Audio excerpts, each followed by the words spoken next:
आज हम यहाँ भारतीय दर्शन के विभाजन की बात करते हैं।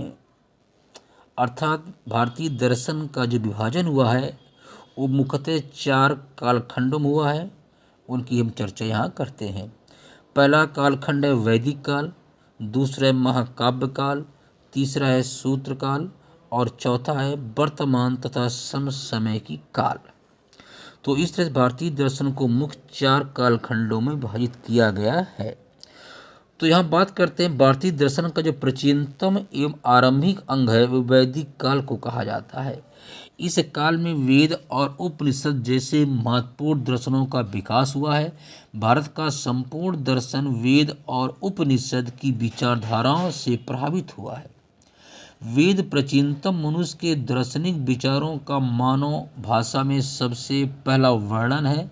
वेद ईश्वर की वाणी कहे जाते हैं, इसलिए वेद को परम सत्य मानकर आस्तिक दर्शनों ने प्रमाण के रूप में इसे स्वीकार किया है। वेद का अर्थ है ज्ञान है। दर्शन के वेद में अंतर्भूत ज्ञान का साक्षात्कार कहा जा सकता है।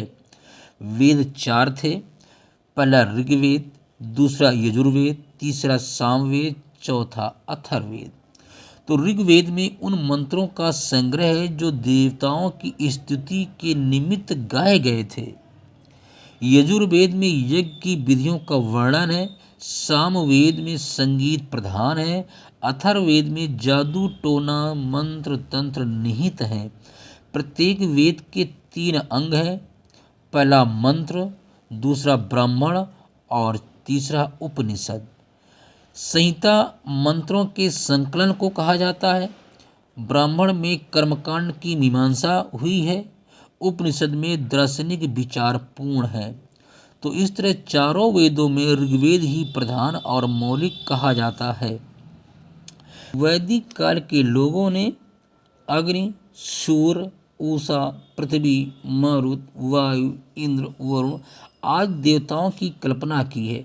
देवताओं की संख्या अनेक रहने के फलस्वरूप लोगों के सम्मुख ये प्रश्न उठता था कि देवताओं में किसको श्रेष्ठ मानकर आराधना की जाए। वैदिक काल में उपासना के समय अनेक देवताओं में से कोई एक जो आराधना का विषय बनता था वही सर्वश्रेष्ठ माना जाता था। यहाँ प्रोफेसर मैक्स मूलर ने वैदिक धर्म को हीनोथिज्म कहा है, जिसके अनुसार उपासना के समय एक देवता को सबसे बड़ा देवता माना जाता है। ये अनेकेश्वरवाद और एकेश्वरवाद के मध्य की स्थिति पाई गई है। आगे चलकर हीनोथिज्म का रूपांतरण एकेश्वरवाद में होता है। इस प्रकार वेद में अनेकेश्वरवाद, एकेश्वरवाद तथा हीनोथिज्म के उदाहरण मिलते हैं। उपनिषद का शाब्दिक अर्थ है कि निकट श्रद्धा युक्त बैठना, अर्थात उपधन निय धन सद। अर्थात उपनिषद में गुरु और शिष्यों से संबंधित वार्तालाप भरे हैं। उपनिषद का व्यवहार रहस्य के रूप में भी होता है, क्योंकि उपनिषद रहस्यमय वाक्यों से परिपूर्ण है। ऐसे रहस्यमय वाक्यों में अहम ब्रह्मास्मि तथा तत्वमसि उल्लेखनीय है। उपनिषदों को वेदांत अर्थात वेद धन अंत भी कहा जाता है, क्योंकि इनके वेद का निचोड़ प्राप्त होता है। इन्हें वेदांत इसलिए भी कहा जाता है कि वेद के अंतिम अंग हैं। उपनिषदों की संख्या अनेक है, जिसमें 10 अत्यधिक महत्वपूर्ण मानी गए हैं। उपनिषदों में धार्मिक, वैज्ञानिक तथा दार्शनिक विचार निहित हैं। उपनिषद वह शास्त्र है जिनके अध्ययन से मानव जन्म मरण के बंधन से मुक्त हो जाता है। उपनिषद मानव को संकट काल में मार्ग प्रदर्शन का काम करती है, इसलिए इसे विश्व साहित्य के रूप में स्वीकार किया जाता है। भारतीय दर्शन का दूसरा काल महाकाव्य काल है। इस काल में रामायण और महाभारत जैसे धार्मिक एवं दार्शनिक ग्रंथों की रचना हुई है। बौद्ध और जैन धर्म भी इसी काल की देन है। भारतीय दर्शन का तीसरा काल सूत्र काल कहलाता है। इस काल में सूत्र साहित्य का निर्माण हुआ है। इसी काल में न्याय, वैशेषिक, सांख्य, योग, मीमांसा और वेदांत दर्शन जैसे महत्वपूर्ण दर्शनों का निर्माण हुआ है। खट दर्शनों का काल होने के फलस्वरूप इस काल को भारतीय दर्शन में अत्यधिक महत्व है। खट दर्शनों के बाद भारतीय दर्शन की प्रगति मंद पड़ी दिखती है।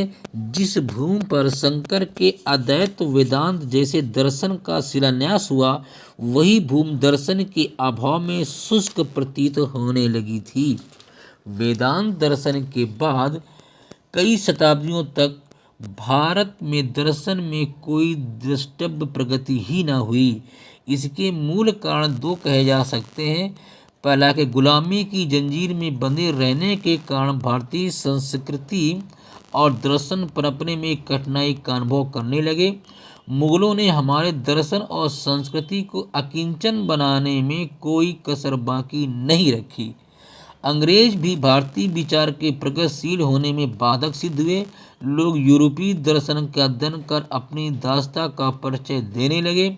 भारतीय दर्शन की प्रगति मंद होने का दूसरा कारण था शंकराचार्य के अद्वैत दर्शन का चरमता प्राप्त करना कहा जा सकता है। अर्थात अद्वैत वेदांत की चरम परिणति के बाद दर्शन की प्रगति का मंद होना स्वाभाविक था, क्योंकि परिणति के बाद पतन ही होता है। भारतीय दर्शन का चौथा काल वर्तमान काल तथा समसामयिकी काल राजा राममोहन राय के समय से आरंभ होता है। इस काल के मुख्य दार्शनिक में महात्मा गांधी, रविंद्रनाथ ठाकुर, डॉक्टर राधाकृष्णन, केसी भट्टाचार्य, स्वामी विवेकानंद, श्री अरविंद, इकबाल आदि मुख्य हैं। इकबाल को छोड़कर इन सभी दार्शनिकों ने वेद और उपनिषद की परंपरा को पुनर्जीवित किया है।